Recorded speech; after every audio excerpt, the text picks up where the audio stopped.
So Dundalk still to come, plenty to come from Aintree, but we're still, of course, reflecting on what happened about half an hour ago. The brilliant success of I Am Maximus in the Grand National. For a little bit more, hopefully we can get back to Nick and the team. All right, here we go then. I'm alongside Daryl, Jacob and Tom Stanley. We're going to review the race in its entirety. First thing to note, Korak Rambler is in the centre of your picture with half a white face, and he gets no further than the first fence. What happened here, Daryl? Oh, he's literally gone down to it, and it was just like he was coming down to it. He was obviously ridden a little bit different last year, and he's gone down to it here. So it jips in and just hits it sort of halfway up and sprawls on landing and gets rid of Derek Fox, unfortunately. Scoo said straight after he came back, he just didn't fancy it this year. He won it last year and he said that was quite enough. And he fell without the rider at the second, I think, as well. Mr. Incredible is detached at the first, so is Eclair. Glenn Gooley has grabbed hold of the bridle. Yeah, and exactly, he's given, he's gone there and he's jumped from fence to fence. He's got a real bold shot out in front, and he loved every minute. He attacked every fence. Poor old Korak Rambler fell loose at the second, but he's up okay. Gay Triple and E.T. Hello Dandy all fell at the first the year after they won the race. Korak Rambler joins that list. Foxy Jacks, Gavin Bruder, he's taken the lead now with Manila Kruder up there as well, and Glenn Gooley and Eldorado out on the inside. Yeah, Eduardo Allen getting a beautiful ride by Brendan Powell down the inside. Again, he's taken it to really well, and he just gets a lovely slim through. He seemed to really enjoy himself, Eldorado. Absolutely. He's not seen out the distance, but he seemed to really take to the fences and love it.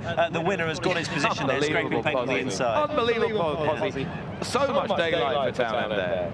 Yeah, he's had an absolute dream ride around there, and Sean Flanagan is just following the whole way he's going. Sean Flanagan is following on Vanillier. Let's just see where the front four are. White cap to the right of picture, that's the winner. The eventual third Manila Indo is about 4 deep. Delta Work is more toward the inside as well, and Galvin just to the outside of Delta Work. So none of the principals going really wide, Daryl. No, they just seem to, like you said, the race is very well spaced out, and all the jockeys seem to be in really good positions. They've all got plenty of daylight for their horses, and like you say, it's just a real comfortable watch. Statler Tom is detached, and he was never really going under Patrick Mullins. He's pulled up quite soon. Here's the canal turn first time. Statler was never happy. Here, he's got that one wrong, hasn't he? But Ryder did well to. He did come down later on. Cap down a mistake there. And Noble Yates never really fancied it. He was out the back the whole way. He could never really get into it either. And Limerick Lace hampered Mr. Incredible at the back. And this is where Statler's pulled up.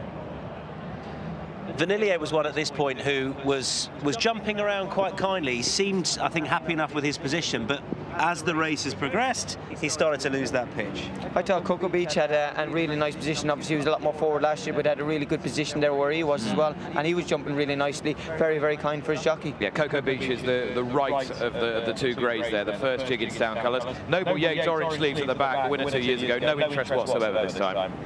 Another former winner not enjoying it whatsoever. This is where Late Night Pass started to really emerge on the scene, given a wide ride, but travelled through this part of the race very kindly. Yeah, Late Night Pass is on the left, the white colours with the red striped sleeves. Eclair, a bad mistake there at Valentine's first time. Foxy Jacks and Glenn Gooley up front.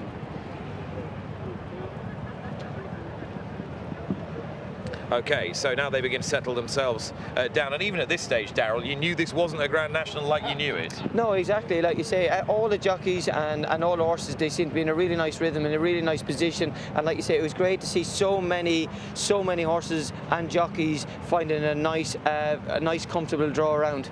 Let's just pick up Dave Maxwell for you. He's about 7th from the back on the outside in the chocolate sleeves.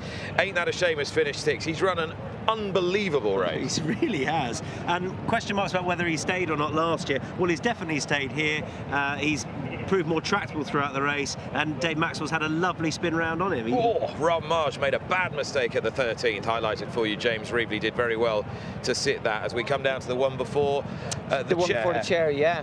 And again, it's just nice the way that everyone's kind of nicely spaced out, haven't they? So they're all getting loads of light. I think the chair, the next one, that might be the one where the winner made an error. Right, well, keep your eye on the winner, but also keep your eye on two horses in very similar colours. Pale blue at the back, the yellow stars on Marla Mission, the all pale blue Mr. Incredible. They're both fancied horses, and they both go here, Daryl. Yeah, exactly. It looks like the first one got in very, very deep into it, and see the jockey there just tried to just slightly meet it wrong, and then bang, just literally just didn't get quite high enough, dragged his hind legs, hit the fence quite hard from the back end, and unfortunately had nowhere to go.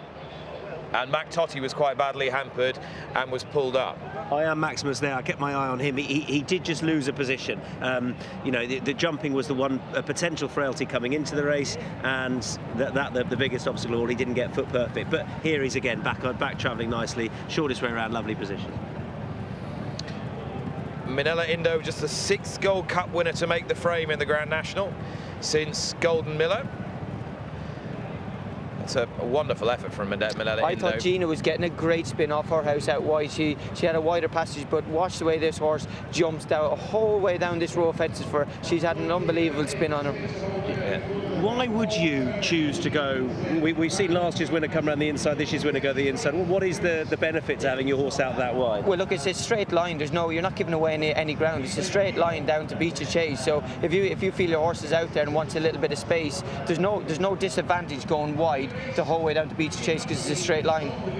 You just have a look where the winner, 2nd and 3rd are at the moment. They're all either on the fence or no worse than 3 horses off it. And it's become quite stark, this difference now. Martin Dixon's alongside me. Yeah, we've often seen recent national winners taking that inside line. Paul, for all the other jockeys, were happy to space out across the track. Paul was clear, wanting that position right up the inside through the race. Eclateria made a bad error there, the pale blue colours with the chocolate sash, as we come down to fence 20. And now this is where Late Night Pass starts to try and turn the screw. Nobody really did take the bull by the horns. No, it was interesting. All the jockeys were just sort of trying to keep their powder dry for as long as they can. And if you can see here, once they get after Beechers, they all kind of congest a little bit, and they're all pretty much in a nice neat bunch together. So they are. But see what Paul's doing here. He's jumping slightly left, but he's always given what I like. He's always given IMAX the opportunity. If he wants to shift left, he gives him the opportunity to do it. He's off the rail just enough.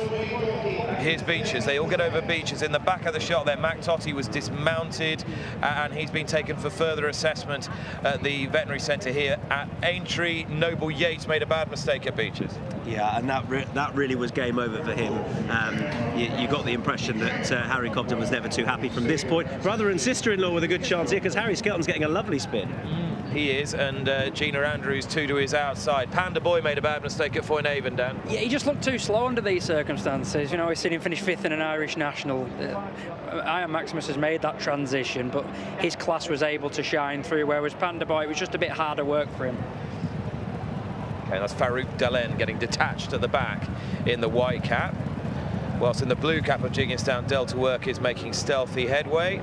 Bad mistake from Panda Boy again. Foxy Jacks has got out of it now. Manila Crooner is being pushed along and they start to detach. Yeah, I mean, we've still got Eldorado Allen in front. He ran a great race for a long Brendan, way. He's given Brendan an absolute super ride. He's jumped from fence to fence and he's absolutely loved it.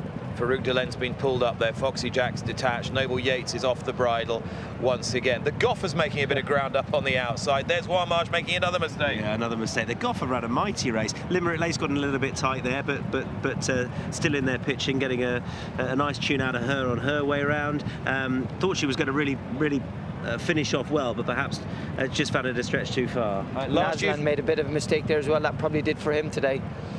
Chemical Energy is getting detached. Panda Boy detached. Vanillier's latching on, but he went stop-start really last year's runner-up. Yeah, he was in snatches. Once he'd sat handy early on, it looked like he's going to be a big player here, but it was a completely different type of national to 12 months ago, where he was able to finish the race as others were tiring. There was very few horses, bar the real non-stayers, who were tiring this time around. We counted, didn't we, 17 on this at this point, still within a chance, as Martin was saying. If you'd backed any of them, in most cases, you're still holding out some hope. And Harry Skelton's got down to the inside here. Gallia de Lito, the yellow sleeves and cap. Yeah, starts to go under a pump here. Late Night Pass at this point is still travelling. This is the first time Paul Tannen's edge off the rail, wants to get a position to challenge. There's Kitty's Light, and you think, right, well, he's going to stay on strongest. Yeah, absolutely, given what he did last year.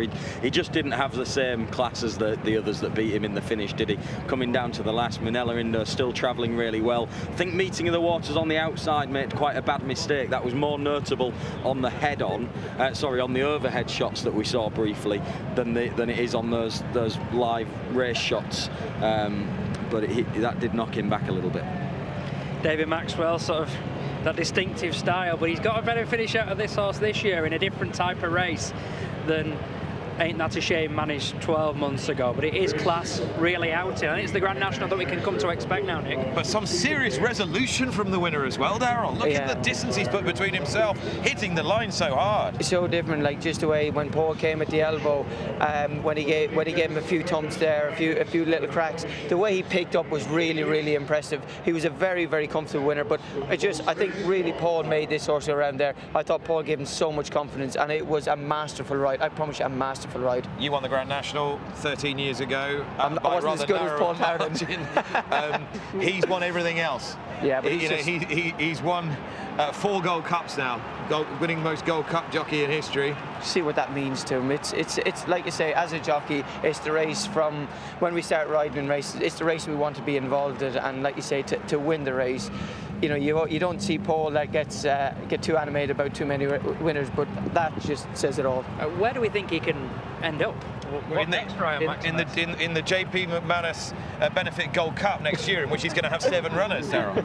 Yeah, he's had a wonderful week, hasn't he? I mean, the horses they've absolutely shone all week, so they have. And look, a wonderful man, a great supporter to our game, and he deserves every little bit of it. Genuinely, in next year's Gold Cup, he could run this horse, Corbett's Cross, fact to file. I know the way you're thinking. Well, certainly I know the way you're thinking. This fella. There's a few more. They've got to be going there, haven't they? That'd be the plan, anyway, John Bond starting the season. Anyone? John Bond? Anyone? But he's just got so much strength and depth, and it's great, you know, because he's a wonderful, wonderful supporter of our game, and he deserves every bit of it. And like you say, it's a huge season for him. He's had a great season, and let's look.